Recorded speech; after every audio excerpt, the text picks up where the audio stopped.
Welcome to the China Meeting Podcast. I'm your host, Jonathan Fulton, a non-resident senior fellow at the Atlantic Council and a political scientist at Zayed University in Abu Dhabi, United Arab Emirates. If you look at the headlines, China's relationship with Iran is a major issue in the Gulf region. But if you look at the trade, investment, contracting data, expatriate populations, and political and cultural cooperation, you'll see that China's relations with the Gulf Cooperation Council, or GCC, is far more substantial. The GCC consists of the 6 Gulf monarchies: Bahrain, Kuwait, Oman, Qatar, Saudi Arabia, and the UAE. And if you've been watching in recent years, you've noticed that there has been a lot of meaningful engagement with China from this side of the Gulf. To tell us more about China-GCC relations, I'm happy to speak today with Dr. Mohammed Al-Sudairi. Mohammed is a senior research fellow and head of Asian Studies program at the King Faisal Center for Research in Islamic Studies in Riyadh, and a postdoctoral fellow at the Hong Kong Institute for Humanities and Social Sciences at the University of Hong Kong. His research interests encompass Sino-Middle Eastern relations, Islamic and leftist connections between East Asia and the Arab world, and Chinese politics. Mohammed, welcome to the show. Thank you for having me, Jonathan. Of course, been looking forward to this. So Mohammed, I'd just like to start with a brief overview. How do you see the GCC countries' orientation toward China? Do you see a uniformity, or are certain countries more or less engaged? The way I would describe it is that these countries, starting from the late 1980s onwards, for different economic reasons, have been in a slow process of orienting themselves towards China. And putting greater emphasis on that relationship. Of course, energy has been the main catalyst for this orientation. And arguably, it's not just limited to China itself. I mean, this process actually, one could argue, goes back to the 1970s in relation to South Korea, the Republic of China, namely Taiwan, and Japan, which had become major importers of Gulf oil after 1973. And China's economic ascent in the 1980s and 1980s has really put it at the center stage of that process. And as a result of this growing economic dynamic, these various states of the GCC had formulated their own eastward or easternization foreign policies that have put greater weight to developing political ties, building on these economic connections. Now, while all of them have this general orientation, we see that some states have managed to develop far more sophisticated institutions and instruments in relation to this engagement than others. I would say that based on my own sort of reading and assessment, and I would be very interested to hear your own views on this, I would say that probably the United Arab Emirates and Saudi Arabia have been the most in terms of trying to create substantive institutional bonds, whether in terms of creating cooperative committees at the highest level to try and facilitate coordination between different ministries. Although arguably this is a tool that they have used many times, including with the Republic of China, when it was still the only recognized China by Saudi Arabia in the 1980s. And they've also appointed key figures to essentially establish more direct communication between the top leaderships in both places. You don't see that in the case of, say, Oman or Kuwait. And I think that has more to do with just simply the way in which the current foreign policy making process is, and sort of the way in which the domestic politics shapes their engagement with other actors. They don't have, I would say, the same dynamism that we see in the context of the UAE and Saudi at this current moment. But yes, so to put it simply, there is an overall orientation, but some actors are far more proactive in their institutional building of trying to formalize the relationship with China. That's great. There's a couple of points you made. And the first is, I don't know if you saw, but our first episode we did was with Prof. Anush Atashami.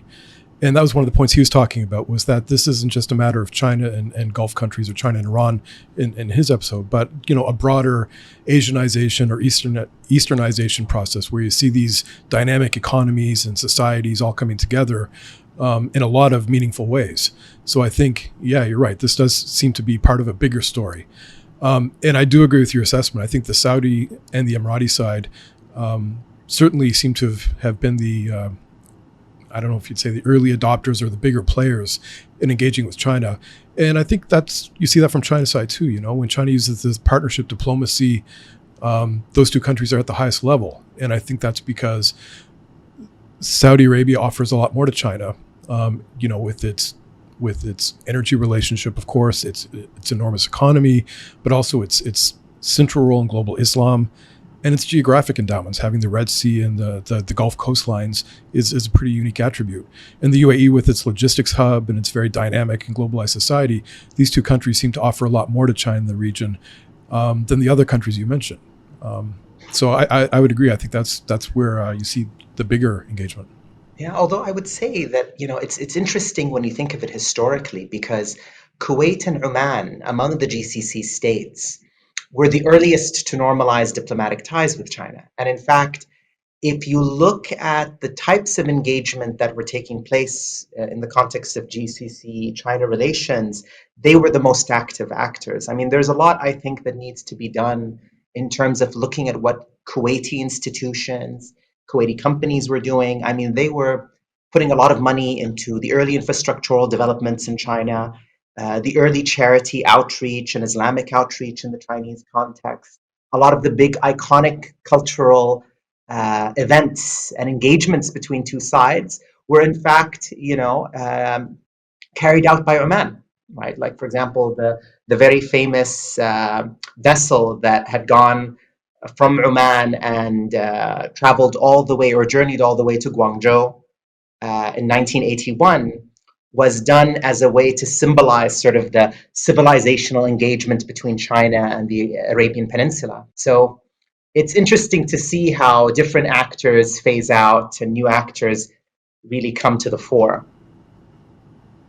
Yeah, I agree. And, it's interesting because, like I said, if you've been watching this over the longer arc, in 2017, around that period, there were a lot of big stories about China-Oman. That Duqm was going to be this flagship project driving the two. And China made a tremendous loan to the Omanis in August of that year. And then things kind of cooled off. And then, in 2019, there were a lot of stories out of Kuwait about Madinat al-Harir, this Silk City project. And then that kind of cooled off as well. And I wondered, do you think this is about domestic political issues? Is it about personality decisions? Do you have any insight into why these, brief bursts kind of cooled quickly? Yeah, I mean, as I understand them, and I would actually include other cases even beyond the Gulf, like I'm thinking about Iran and the 25-year agreement, or in the case of Syria and the process of reconstruction there. I think what has happened is that in the last 10, 15 years, as China's economic footprint has grown, there has solidified this imaginary about China as a potential alternative to the US, as a very wealthy, capable power that's able to address the economic problems of the region in substantive ways, unlimited capital, essentially. And so what has happened at the local level in many places is that you've had different officials try to frame various projects that they're carrying out, and putting sort of a China tag onto it. Like, for example, in relation to Duqm, you're talking about a project that precedes the Belt and Road Initiative.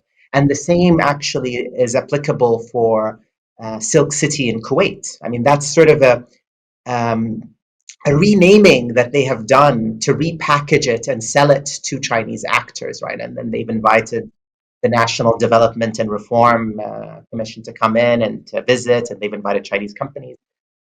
But as you can see in a lot of these instances, the expectations about sort of how Chinese capital will be transformative has not necessarily materialized in the ways local actors wanted. And I think that has a lot to do with just simply a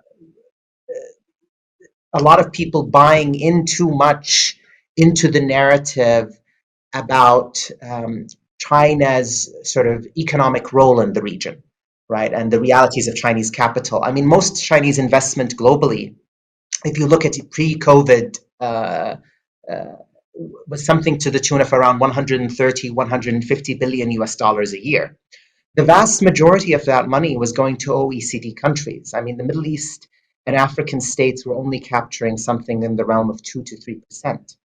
So, in a lot of ways, these incidences are more reflections of exaggerated hopes and aspirations at the local level than they are a reading of the actual realities of China and its engagement with the region. Yeah, I think that's a really good point. We see a lot of hype, a lot of big MOUs signed, and I think that often reflects maybe a lack of an awareness on both sides. I mean, like you said, Duqm is something that the Omanis have been trying to find FDI for a very long time, and I think not just in the Gulf, but with Gwadar in Pakistan, local governments will say, look, China's got this ambitious project, and we have something we've been wanting to fund for a long time. There's a synergy that we can take advantage of. But at the same time, maybe the lack of awareness of realities on the ground for Chinese state-owned enterprises or for local agencies not knowing how to cooperate with China on some of these things, maybe it just doesn't take off the way that it's expected. Yeah. And it's typically, you also have questions about corruption.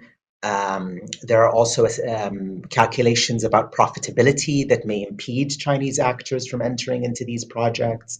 I mean, all of these things shape the nature of their engagement. I mean, this idea that the Chinese state looks at the region as part of a big global strategic chessboard and then issues commands to companies and enterprises and capital to move in certain directions is an overly simplified understanding of China and its global engagement. Sure, you've got Chinese, commercial actors who are looking at, an underexploited market, someplace where they can make some money quickly. And I know that talking with the Chinese rep who'd been in Oman for a while, he said that they'd cooled to the local environment pretty quickly because they just weren't getting the contracts they thought they were getting. Oman's economic situation was not as strong as they hoped it would be. And a lot of companies were packing up and moving to Dubai or to Saudi or wherever. So, I think it's natural as they, get a little more experience in the region. You're going to see these ebbs and flows and, the shifting of capital and shifting resources to different places. Yeah, exactly. I mean, this is also the case with the Chinese business networks in the UAE, right? I mean, for a long time, they've positioned themselves essentially as a hub for a lot of basic Chinese products and consumables to the region. And that model embodied in Dragon Mart was quite successful, especially in the early 2000s and into maybe the 2010s. But that model kind of reached a plateau. And what we saw is that a lot of these local business networks began to move into other places in the Gulf and essentially replicating the Dragon Mart model, right? So I met a lot of Chinese businessmen from Zhejiang, for example, or Fujian, who in Bahrain, as well as in Saudi, who had moved from the UAE because it had become slim pickings over there. But they weren't really as successful either in those places, right? Because also the way in which consumption patterns are changing. People are now using more electronic markets to purchase a lot of their home products. So yeah, there are a lot of interesting changes happening. There are, and this is a research project I'd love to see somebody put together. When you saw all of the movement into Oman, what you saw was a lot of the folks from the Chinese side were coming from Ningxia. And then, in 2017, there's a lot of movement here in Abu Dhabi, and a lot of these people are coming from Jiangsu. In Dubai, it seems to be dominated by Fujian and Wenzhou. I think what you see is a lot of regional consortiums or networks. I mean, you kept using this word network, and I think that's what you see is these Chinese business networks come together, work together, succeed together. Do you see that in Saudi as well? Do you see, is there a regional representation that you find in Saudi more frequently than, in other parts of the peninsula? I have not had the opportunity to really look at the new Chinese sort of diaspora community that has come to settle in Saudi from the 1990s onwards. Um, the only communities that I've engaged with were Chinese who had taken on Saudi citizenship. And a lot of them were people who came from Qinghai, Gansu, some from Ningxia, and a few other places in China. And a lot of them are the descendants of people who had fled from those regions during the communist takeover. And a lot of them settled in my own hometown of Jeddah, but an even larger number had settled in Taif, which is up in the Sarawat Mountains, very cool. And in fact, even sort of the landscape kind of looks like Gansu, a bit arid, but the weather is pleasant and there's a bit of vegetation.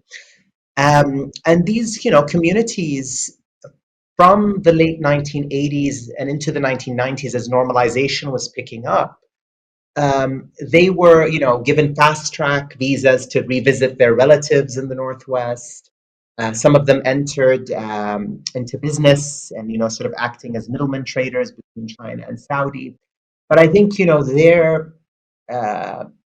sort of importance and relevance in the context of Sino-Saudi economic engagement is quite small. And I think it has, continued to downsize with time. Right? They were certainly useful at a certain moment, and there was maybe some united front impulses, but I think that's gone now.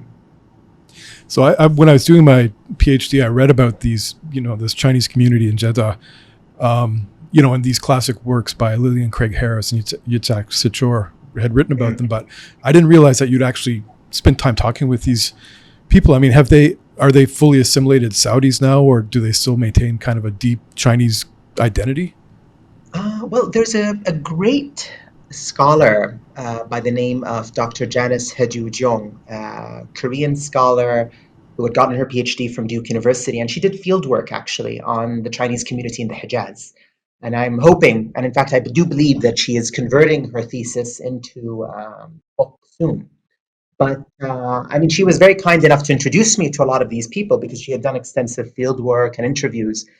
And what was interesting is that the older generation of individuals who had come as young men in the 1950s, and majority were men, but it also included women. And of course, they first went to Egypt as part of, an entourage and sets of families that were associated with the warlord of Qinghai, Ma Bufang, who was there as sort of the representative of the Republic of China to Egypt. But then when Egypt shifted diplomatic recognition to the People's Republic in 1956, he essentially moved to Jeddah, and the consulate there was elevated into a full-fledged embassy at that point.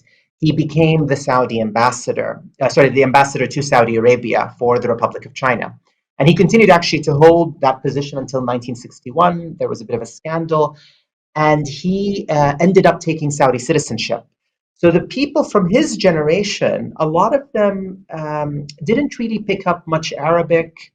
They continued to sort of maintain a very insular type of stance towards the rest of Saudi society. I met, for example, the head of the community who had passed away a few years ago, Ma Jingwu, and he actually used to be the representative of the Middle East Chinese communities to the Legislative Council in Taiwan under the rubric of the Republic of China. And he could not speak much Arabic. I had to converse with him in Chinese, and he spoke with a very heavy Northwestern accent. The younger generations are far more assimilated, and in fact, a lot of them kind of lost their proficiency in Chinese. Some of them are relearning it in recent years. They're picking up more standardized Putonghua. And it's kind of similar, in fact, with with what we see with the Turkic communities who, sort of originate from parts of China in the Tarim Basin, Turkestan, or Xinjiang, however you want to call it. And what I've noticed is that the younger generations of people, and in fact, even the older generations, they're very proficient in Arabic. But what's interesting is that the younger generations a lot of them are picking up Turkish, right, which is kind of closer to Uyghur or Sure. other Turkic languages, because they've kind of lost their sort of ancestral tongues. Wow, that is cool. I've got to I'm going to come back and find this dissertation and read it. That sounds fascinating. Yeah. Okay, well, getting back to where we were a couple of minutes ago, we're talking about the GCC engagement with China. You'd mentioned something I thought was interesting. There seems to be a dominant narrative that a lot of what's happening is in response to the U.S. This perception that the U.S. is leaving, therefore Gulf countries are hedging towards China. The way you're framing it, I think you would disagree with that assessment. There seems to be something more sustainable to it. Do you think that's fair? Is this more than just a reflection of a worsening set of relationships between GCC countries and Washington? I mean, I think that's the framing that some people want to push, right? Whether in the Beltway or even some actors in the Gulf, right? Who try to push this as part of a calculation of signaling or conveying certain messages to the United States. But I think, if you sort of move away from the Gulf a bit and think about China's relationship with other key regions that are much more firmly integrated into the US security sphere, like, say, South Korea or Japan or even the European Union, a lot of these places have very large economic relationships with China, right? I mean, in the case of South Korea and Japan, we're talking about China being their first number one trade partner, something to the level of 23 to 25% of their total foreign trade is captured by Chinese imports and exports.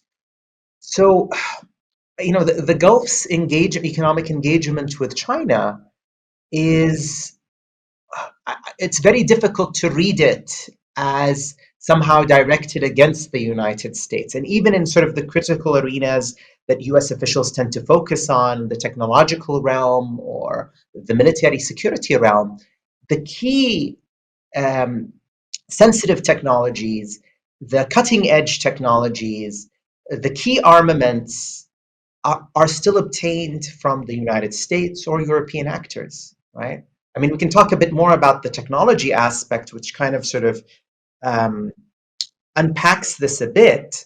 But, I think this reading that the Gulf is being captured by China and that it's building a fundamental alliance with China is not something that I see on the ground. And I don't necessarily think that that's something that the leaderships, whether in Beijing or Riyadh or Abu Dhabi, really want. At least this is my own personal assessment of it.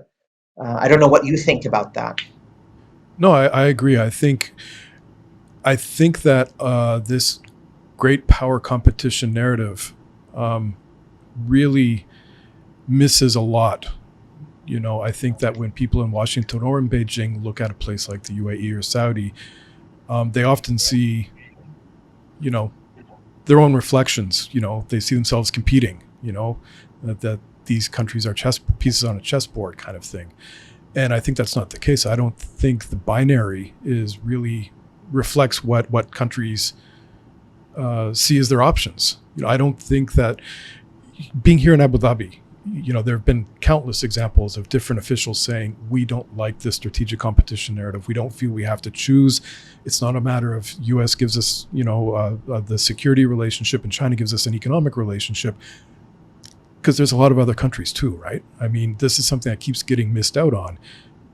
Just maybe a month ago, a little over a month ago, we're speaking in early June. We'll release this later, but in early May, India and the UAE signed this comprehensive economic partnership agreement, this massive free trade agreement. That's not great power competition, right? That's saying, hey, we've got a lot of interest with a lot of other countries, a lot of rising economies where we have deep interests and deep engagement and cultural connections and expatriate populations and historical connections. So, I would agree with you. I think there are a lot of factors. It's not just a matter of picking one or picking the other, right? Yeah, I mean, at the end of the day, the Gulf states, in different ways, are all dealing with very serious political economic transitions at the moment. And they're pushing for different reforms, and they want to obtain a competitive edge, and to maximize the resources on hand to be able to push these reforms. Now, So this is why they will engage with as many actors as is possible. At the same time, this doesn't necessarily mean, because when we talk about sort of the great power competition, that there isn't kind of this uncertainty about sort of the security of the Gulf in the future that sort of hangs and affects the zeitgeist. Like, for example, since we had talked a bit about Kuwait, and it's something that I looked at a bit, sort of the debates surrounding Silk City. What's interesting about those debates, and they kind of were initiated by rumors that had been circulated, I think, back in, I want to say 2018 I think it's 2018, when the late Emir of Kuwait had visited China as part of one of the major conferences there and had returned. And on WhatsApp, there were these messages that circulated saying that he had managed to obtain something to the tune of roughly $1 trillion of investments from China, and that this money will go into the Silk City project, and it will come in exchange for Kuwait ceding 2 islands to be used as sort of concessions to China, where China can deploy naval assets there. And this narrative that was developed in the Kuwaiti social media and in Kuwaiti WhatsApp groups was very much a security narrative, right? The idea was that as Mubarak al-Kabir in the early 20th century had managed to reach a understanding with the great power of that era, Great Britain, and to sort of put Kuwait under its security umbrella and therefore safeguard the independence of Kuwait. What essentially the Emir had done in doing or reaching this agreement is safeguard Kuwait's security against its predatory neighbors, right? Implicitly claiming that Iraq and Saudi had aspirations to divide Kuwait and undermine it and whatnot. So, these types of narratives are, I think, very much representative of the current moment. And they kind of, convey to us some of the uncertainty that is there about the future and sort of the solidity of the relationship with the United States. But they're really only that, right? The region is in a period of transition, but it doesn't necessarily mean that transition means that people are thinking in binary terms all the time, or even that the leaderships are. Yeah, so I wonder, just again, like just riffing off this with the idea of Kuwait. I mean, there was a lot of movement. I mean, in 2017, there were a lot of official visits from China, and like you said, the late Emir visited China as well, and there were a lot of MOUs and a lot of talk. But Kuwait ultimately pulled back, and I wonder, Kuwait more than any other country in the GCC, has felt the sharp end of aggression from a neighbor, and that security commitment that the U.S. offers is one that China doesn't, right? China has this non-alliance policy. China doesn't want to get caught up in entanglement. It wants to engage in economic intercourse, and they don't want to get caught up in a lot of security stuff in the Middle East because it's not a core interest in the way Beijing calculates it. So I wonder if Kuwaitis looked at this and thought, maybe going all in with China isn't the smartest move here because this could jeopardize our longer-term relationship with the U.S. I'm not sure. I'm just spitballing here. I'm not sure. I mean, I think this is more just simply,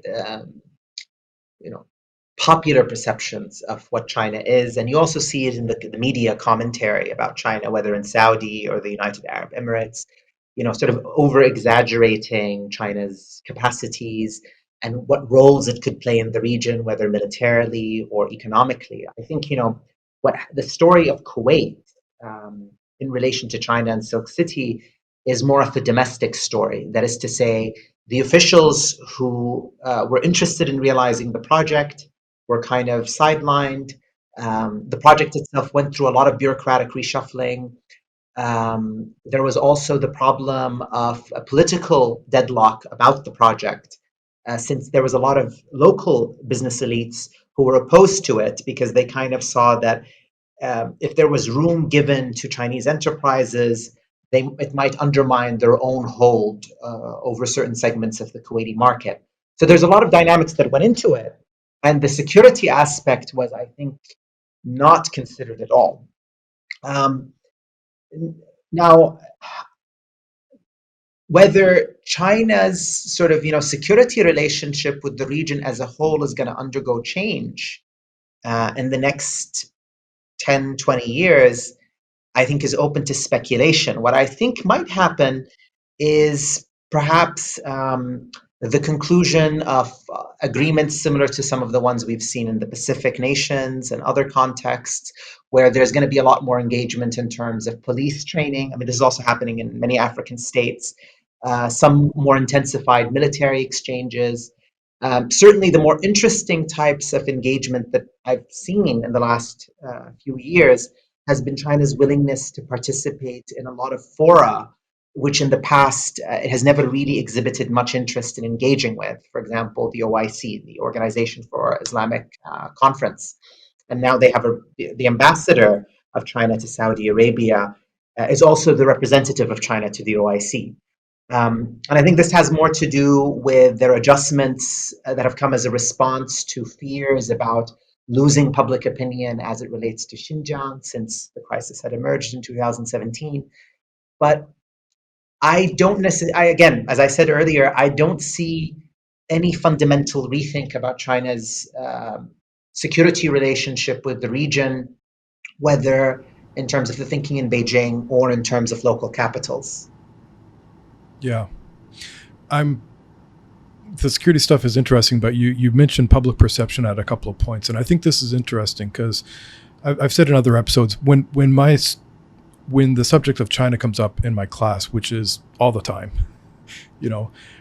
my students will often voice this opinion of China that it's the superlatives. China's the biggest, the best, the strongest, the richest, most powerful, but there's not a lot of actual knowledge. When my students talk about China, they're not doing it with a lot of actual information. I think it's just, stuff they're seeing in the news mostly.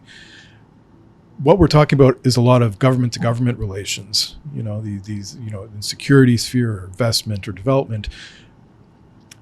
As a guy from the Gulf, how do you think Gulf publics tend to see China? I think that's a very difficult question because as far as I know, there hasn't been any systematic survey or polling of public opinion across the GCC about China. It's tough. There? It's really tough to do, right? Yeah, I would imagine there's a lot of impediments, but I haven't seen any. I've looked at the Arab Barometer and many other surveys, and There's they typically the Arab have a Youth selection survey. Hmm? There's the Arab Youth survey in Dubai, I believe, but it also, it's very, surface level when it comes to this stuff on China. Yeah. Generally what I find in the region is there's probably maybe a plurality of opinions about China. I've encountered very negative ones that kind of convey the legacies or reproduce the legacies of the Cold War regarding China as a communist power, as an atheistic power that sort of suppresses religion, particularly Muslims. But I've also encountered, as you've said, in terms of the opinions you see in your classroom, kind of very positive Orientalisms about China, romanticized Orientalisms. And I don't think that's new in the region. One of the areas of interest that I have is kind of looking at the Arab intellectual engagement with China during the Cold War. I published a paper with Third World Quarterly looking at sort of the Arab visitors and long-term Arab foreign experts, the Waigwa Zhuanjia, who had stayed in Maoist China from the 1950s all the way to the early post-Cold War in the 1990s. And I looked at a lot of their travel logs, a lot of their writings, poetry, etc. And what's particularly interesting is that a lot of these individuals, much like fellow travelers, by the way, from many other cultural contexts, all subscribed to a very orientalized and romanticized vision about China, right? These people had very limited engagement with China or Chinese society. For example, in the case of the foreign experts who were there to teach Arabic or to translate, propaganda material directed at Arab audiences abroad, a lot of them were not allowed to really leave a certain radius within the city of Beijing. They were not allowed to have fraternal ties or even marriage ties, of course, with Chinese citizens. A lot of them lived in seclusion and really these kind of expat bubbles. But a lot of these individuals wrote about their experiences and kind of, depicted China as, this great liberatory power. They had a lot of praise for its economic achievements, even though this was during the Great Leap Forward, right? And sort of the mass starvation that happened during that period. A lot of them had a lot of sort of unusual thoughts really about wider Chinese society as a result of this lack of interaction. People thought that, the Chinese population has extinguished its sexual attractions, right, by virtue of Maoist ideology, and that people were kind of amazed by that. People were amazed by sort of the ant-like organization and labor capacity of the Chinese population. And actually, what's funny is that a lot of these ideas kind of continue today. These ideas are kind of draw from the echoes of these older writings that people are still reading. So, for example, one prominent sinologist, actually one of the few Arab sinologists really of the 20th century, Iraqi Marxist by the name of Hadi Al-Alawi, who had gone to China for several periods in the late 1970s into the early 1980s and again in the 1990s. I mean, he wrote perhaps some of the most important books in the Arab library on China. And when you read his books, for example, in Mustatraf al-Sini, the Book of Chinese Novelties, which is still being reprinted after his death, and it's quite popular. I mean, the book is in many ways a simplified, reductive vision of Chinese civilization and the Chinese state that shapes people's perspectives about it. And, when you take into consideration the current moment, how people engage with China from afar, right, in terms of, like, say, TikTok or on, say, YouTube videos that showcase Chinese infrastructural and economic development, it's, I think, not surprising that people have these very positive imaginaries about China, at least in some circles. But I think we would need to conduct a scientific survey to really know what people think about China and how their views have changed over time. Yeah, I agree. It's funny, while you're describing this, I'm thinking to a lot of these classic books that I read as a student of, Europeans during the late Qing dynasty, and they'd say, this is the Chinese mind. Let me explain the Chinese, whatever, right? And it sounds kind of similar, right? That there's a lot of kind of shallow treatments that are explaining this big stuff, and that's kind of shaping how publics later came to engage with how they saw China. And I think what's interesting is that this kind of reductive language that sort of kind of focuses on the idea of that the interaction is taking place through two distinct civilizations, through distinct cultural spaces, and sort of, people who embody these civilizational and cultural traditions. This language continues to permeate and shape even the official discussions between, say, the GCC and the People's Republic today, right? I mean, if you look at a lot of the articles that are written by Chinese ambassadors in the Gulf, if you look at sort of the narratives that are often used in official conferences and gatherings between the two sides, that is the language that they use, right, of civilizational encounters, cultural encounters. So the complexities, the messy pictures are kind of sidelined in favor of a very nice, positive story. Yeah. So this to me is interesting because, I've been at a university here in Abu Dhabi since 2006, and we don't have an area studies program, so we don't find students are actually learning a lot about, not just China, but a lot of different countries where I think they should be. And I think that lends to kind of this easy reductionist thought that you're describing. I'm wondering not that I've been since 2019, but when I used to go to Shanghai or Beijing pretty frequently, and I'd visit university campuses, I'd see a lot of Arab students, people doing the graduate studies, or usually graduate studies, and they'd often be from Egypt or they'd be from, Egypt seemed to dominate. I'm wondering, you've spent a lot of time in the mainland, you've spent a lot of time in Hong Kong. Is there a corresponding Gulf population in China that you're aware of? Is there a lot of, either students or business communities or just people who are fascinated and have moved there? Do you find that kind of engagement?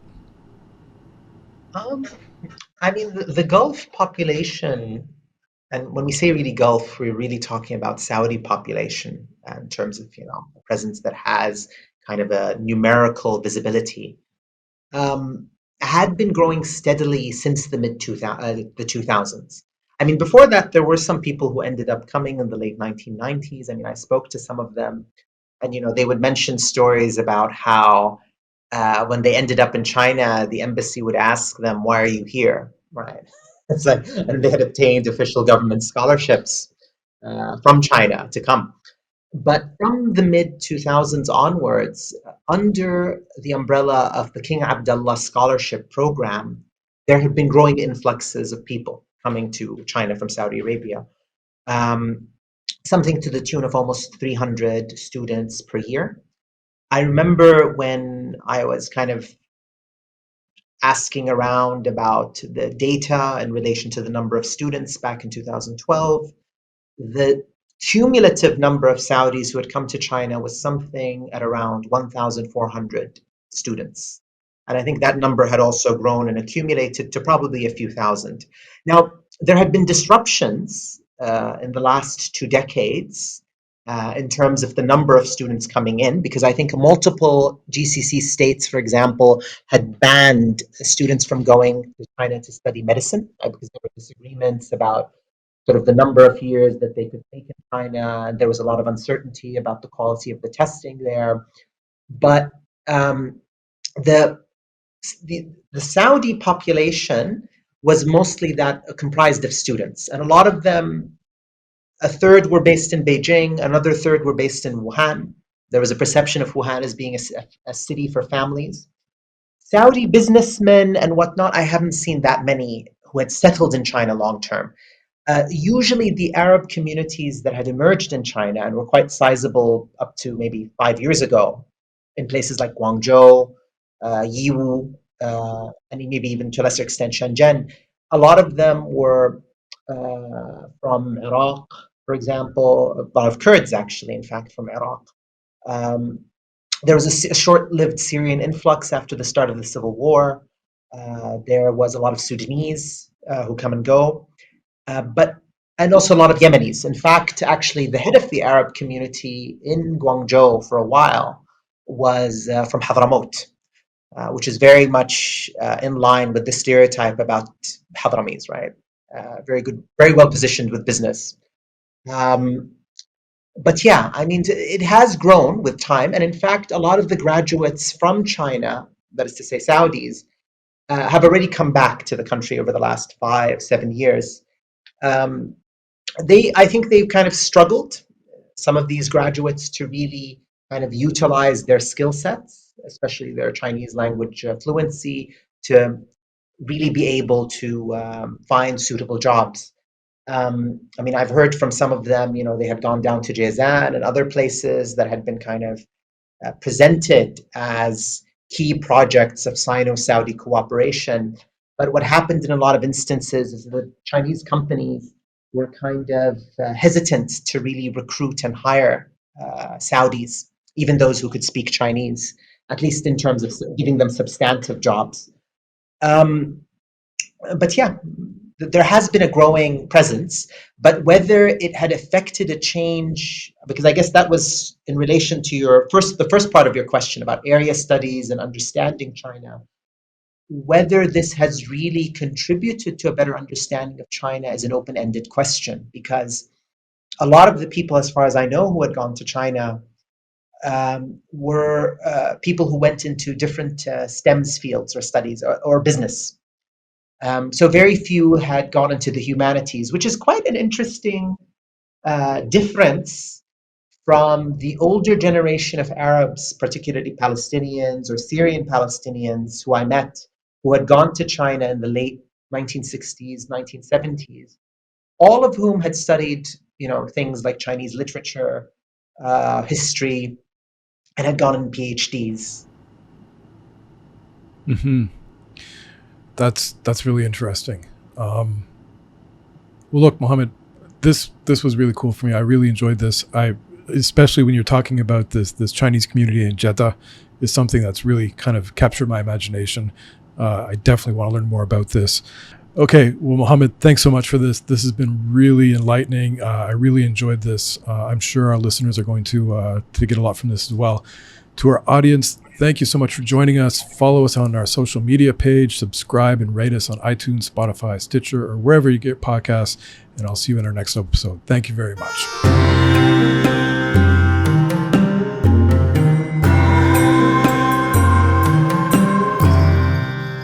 Produced by Heartcast Media.